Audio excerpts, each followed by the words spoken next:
Бүгінгі тақырыбымыз көктем болды. Көктем айлары наурыз, сәуір, мамыр. Балалар, суреттеріңді салып болдыңдар ма?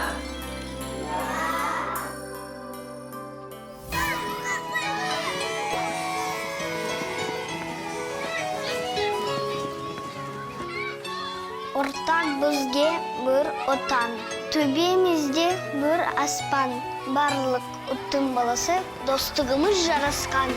Аркашан күн сөнбесін, аспанның бұл түнбесін.